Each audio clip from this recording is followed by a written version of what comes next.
தமிழகத்துல ராமநாதபுரம் மாவட்டத்துல முத்துப்பேட்டை அப்படிங்கிற ஒரு கிராமத்துல எஸ்எஸ்சி, அதாவது விஜயோட அவங்க அப்பா பிறக்கிறாரு. இவர் பாத்தீங்கன்னா சின்ன வயசுல கொஞ்சம் நல்லா டேலண்டான ஆளு, நல்லா படிக்கிறவர். கவர்மெண்ட் எக்ஸாம் எழுதி அரசு தகுதி தேர்வுல தேர்வாகி சென்னைக்கு வேலைக்காக வராரு. வந்த இடத்துல சினிமாவில் சவுண்ட் இன்ஜினியரா வேலை செய்யறதுக்கு இவருக்கு ஒரு வாய்ப்பு கிடைக்குது. அந்த வாய்ப்பு எந்த படத்துக்குன்னா, புரட்சி தலைவரோட எங்கள் வீட்டு பிள்ளை அப்படிங்கிற ஒரு படத்துக்காக இவருக்கு சவுண்ட் இன்ஜினியரா வேலை செய்யறதுக்கு வாகினி ஸ்டுடியோ அப்படிங்கிற இடத்துல இவருக்கு வாய்ப்பு கிடைக்குது.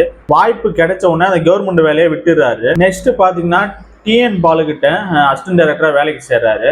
அதுக்கு அடுத்தது ரொம்ப நாள் கழிச்சு இவர் படத்தை டைரக்ட் பண்ண ஆசைப்படுறாரு. அதுக்காக கதை ரெடி பண்ணிக்கிட்டு, அதாவது சட்டம் ஒரு இருட்டரை அப்படிங்கிற படத்தை கதை ரெடி பண்ணிட்டு நடிக்க ஆர்டிஸ்டையும் ப்ரொடியூசரையும் தேடி அண்ணன் இருக்காரு. ப்ரொடியூசர் கிடைச்சிடறாங்க. அதே டைம்ல வாய்ப்பு கேட்டு விஜயகாந்த் சாரும் டைரக்டர் ப்ரொடியூசர் ஸ்டுடியோவா அண்ணன் இருக்காரு. அந்த டைம்ல எஸ்ஏசி வந்து விஜயகாந்தை பாக்குறாரு. பார்த்துட்டு இவர் நடிச்சா நம்ம படம் கரெக்டா இருக்கு அப்படின்னு சொல்லி பார்த்து ஃபிக்ஸ் பண்ணி ப்ரொடியூசர்ட்டையும் ஓகே வாங்கி படம் 1981 சட்டம் ஒரு இருட்டரை படம் ரிலீஸ் ஆகுது. படம் எதிர்பார்த்ததை விட பயங்கர ஹிட் அடிக்குது. ஒரு பார்த்தீங்கன்னா 1980 தமிழ், ஹிந்தி, தெலுங்கு, கன்னடம் எல்லா மொழியிலும் எஸ்ஏசி படம் பண்ணி ஹிட்டும் கொடுக்குறாரு.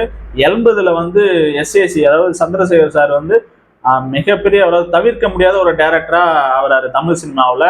1984 வெற்றிங்கிற படத்துல குழந்தை நட்சத்திரமா விஜய் வந்து எஸ்எஸ்சி வந்து அறிமுகப்படுத்துறாரு.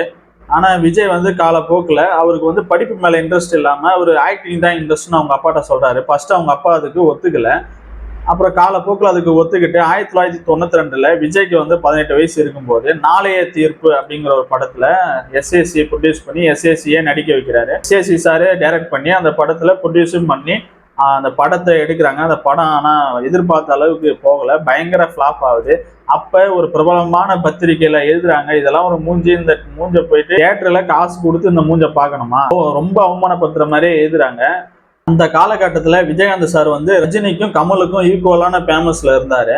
அப்போ எஸ்எஸ்சி சார் ஒரு பிளான் பண்றாரு. என்னன்னா, விஜயகாந்துக்கு தம்பியா விஜயை நடிக்க வச்சா அவரோட புகழ் வெளிச்சம் வந்து விஜய் மேல படும் அப்படின்னு சொல்லிட்டு அதுக்குன்னு ஒரு கதை ஸ்கிரிப்ட் ரெடி பண்ணி விஜயகாந்துக்கு தம்பியா விஜயை நடிக்க வச்சு செந்தூர பாண்டி அப்படிங்கிற ஒரு படத்தை ரிலீஸ் பண்ணாரு 1993. அந்த படம் பயங்கர ஹிட் ஆகுது. நெக்ஸ்ட் ரசிகன் தேவா 2 எஸ்எஸ்சி சாரே டைரக்ட் பண்றாரு. ஆனா அந்த படம் ஆவரேஜா தான் ஹிட் ஆகுது.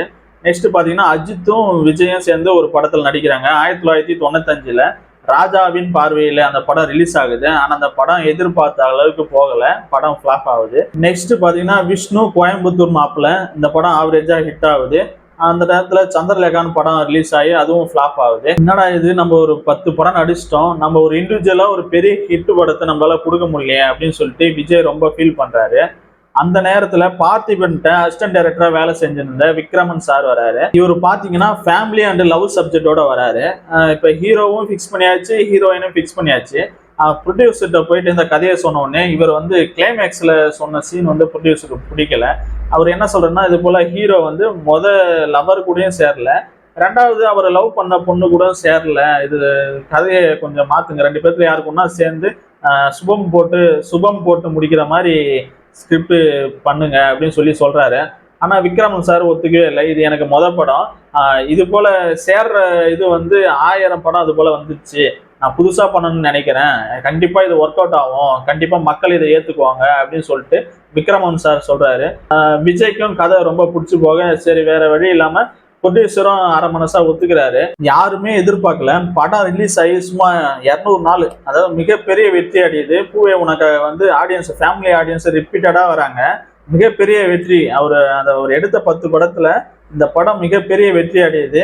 என்னதான் அவங்க அப்பா பெரிய டைரக்டரா இருந்தாலும் 4 வருஷம் கடுமையான உழைப்புக்கு பிறகுதான் அவருக்கு இண்டிவிஜுவலா ஒரு மிகப்பெரிய வெற்றி கிடைக்குது. இப்ப தமிழ் சினிமாவில், அதாவது 2024 ஒரு தவிர்க்க முடியாத இடத்துல இருக்காரு. அதாவது ஒரு படத்துக்கு 150-200 கோடி வரைக்கும் சம்பளம் வாங்குறாரு. இவருடைய ஆரம்ப காலத்துல அன்னைக்கு இந்த மூஞ்செல்லாம் சினிமாவில் நடிக்க போதா அப்படின்னு சொன்ன ஏளனமான பேச்சுகளையும் கேலி கிண்டல்களையும் அவமானத்தையும் தன்னுடைய எளிமையான குணத்தாலையும் இயல்பான பேச்சாலையும் அமைதியான புன்னகையாலையும் கடந்து சென்ற தமிழ்நாட்டின் தங்க தளபதி, அதாவது நாளைக்கு பிறந்த நாள் கொண்டாட போகும் தமிழ்நாட்டின் தங்க தளபதிக்கு இனிய பிறந்தநாள் வாழ்த்துக்கள். இவர் லைஃப்ல ஜெயிச்சதுக்கு என்ன காரணம், இவரோட பிளஸ் என்னன்னு சொல்லி மறக்காம கமெண்ட்ஸ்ல சொல்லுங்க.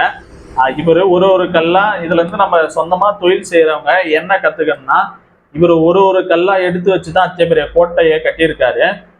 இன்னைக்கு அந்த பேரும் புகழும் அவர் எடுத்து வச்ச கல்லில் தான். அந்த கல்லே அவரே சொல்லியிருக்காரு, தான் பட்ட அவமானத்தாலேயும் அசிங்கத்தாலேயும் தான் நான் இன்னைக்கு இந்த நிலைமையில இருக்கேன் அப்படின்னு. அவரு சொன்னதான் இப்ப நானும் சொல்ல போறேன். நமக்கான ட்ரெயின் வரணும்னா பிளாட்ஃபார்ம்லயோ, நமக்கான எக்ஸ்பிரஸ் பஸ் வரணும்னா பஸ் ஸ்டாண்ட்லயோ கொஞ்ச நேரம் கால் கடுக்க வலிக்க நின்றுதான் ஆகணும். நெக்ஸ்ட் பாத்தீங்கன்னா நம்ம வேலை வாய்ப்பு சுயதொழிலை பத்தி நம்ம வீடியோ அடிக்கடி போட தான் போறோம். நடுவுல நம்ம சின்ன வயசுல இருந்து பார்த்தவரு, அவரை பார்த்து நம்ம வளர்ந்தோம். அவருக்காக நம்ம ஒரு வீடியோ மேக் பண்ணலாம்னு பண்ணதுதான். பாய், see you.